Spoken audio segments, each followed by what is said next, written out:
Has anyone else found that the off-season was very, very quiet, it seems, doesn't it?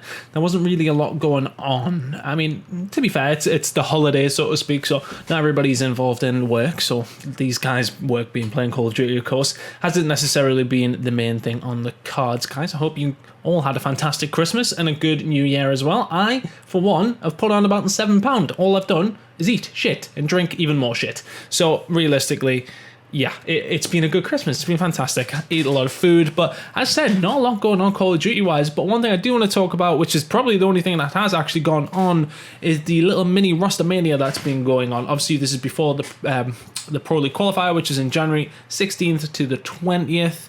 Find out if I'm going very, very shortly. I'll let you guys know as soon as the announcement happens. I can't talk about it other than that. But I just want to talk about a couple of teams that have changed some things up. Talk about what I think of the teams, whether this will improve their chances at the Pro League qualifier as well. And there's only really a few to talk about, but let's get into it. First of all, let's talk about Mindfreak. Now, it's not clarified as far as I'm aware, but it does look like Buzzo's went to coach. There was a couple of rumours of Shocks potentially leaving and going to an American team, but I think the turnover for this is probably a little bit too much of a long-winded process in this amount of time that they have to do anything. So I don't think that's going to go ahead and happen. Of course, the roster lock has now happened anyway, so if we were going to find out that that's happened, I think we would have probably known by now. However, Swifty in looks like Buzzo may be going to coach. As I said, that hasn't been absolutely clarified, and we know Swifty is in that team, but in whose place, I don't think it has been clarified. I mean, I've had a good look around this morning. I had a look when it happened, checking tweets and stuff, and I couldn't see anything, so I'm not 100% sure what's going on with that roster. However, Swifty is coming in. Let's talk about Swifty. He's come from Tainted Minds, another Australian team that you guys will obviously know about as well. Let's have a look at his stats from Vegas, though. One thing I will point out after these KDs, so he had a 0.82 in Respawn and a 0.83 in S&D. So, I mean, it's nothing to shout and scream about at all, but it's notably much better than the majority of the players on his team. But something to note, as said, so in Respawn, he did 23.1% of his team's damage, ranking him 6th in terms of percentage damage for your team. So that's pretty good. So it looks like he's putting enough damage down, maybe not cleaning the kills up necessarily, but he's putting a lot of damage down, he's getting the shots in.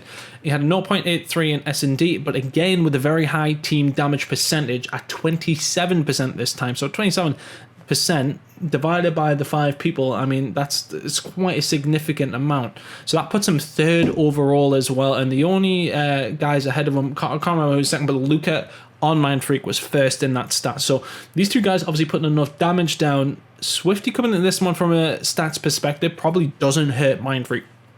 Now, the only thing where I have some sort of issue with this is that Buzzo offers so much experience, if that is the change of course.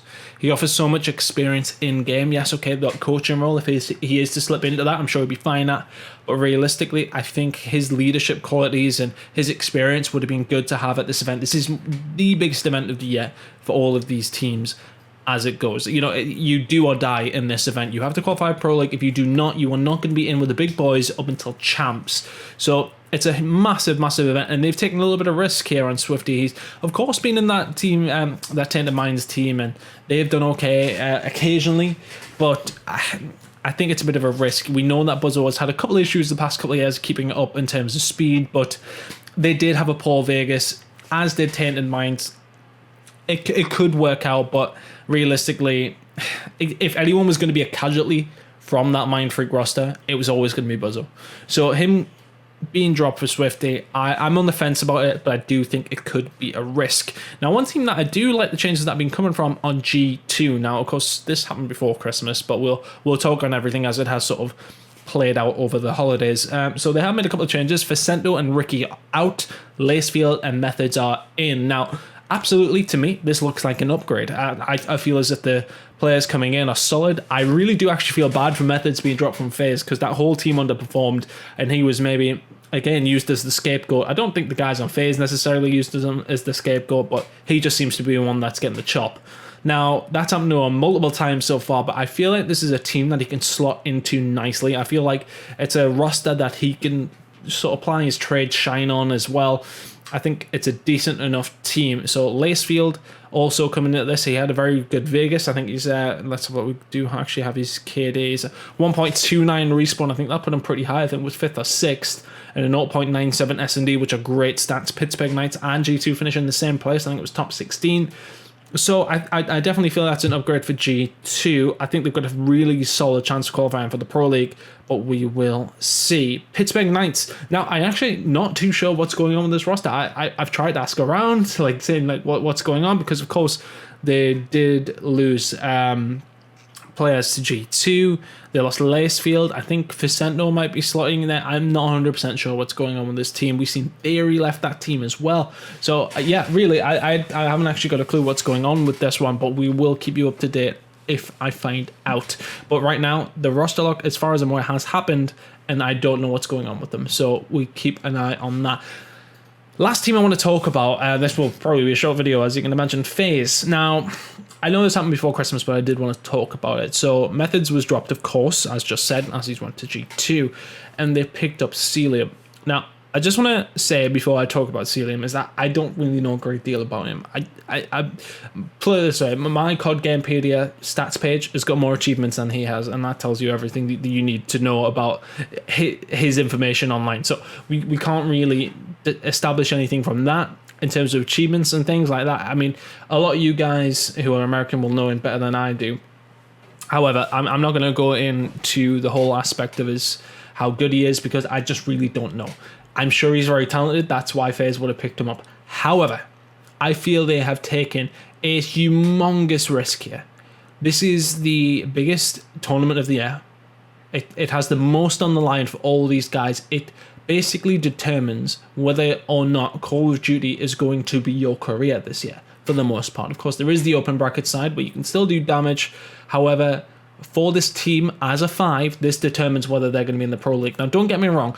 If by some miracle they don't make it, which I would still, before I go on this little bit of a rant, I still believe they will. However, if they don't make it, a lot of these players will be fine. They'll slot into other teams who want to upgrade their team, because some of these guys have got so much talent.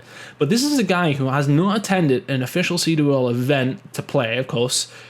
He's got very little LAN experience. As far as I'm aware, he might not have any. I mean, I'm sure he does. I don't think for a second that FaZe would pick him up if he didn't. And I'm not hammering his ability or anything, but this is a risk. He's just turned 18. You're going to drop Methods, who's a tried and tested player throughout the whole of last year. Very, very solid. I think he had the best KD last year. You know he's going to be able to put up numbers at some point. Maybe he didn't have a good event in Vegas, but none of FaZe Clan did.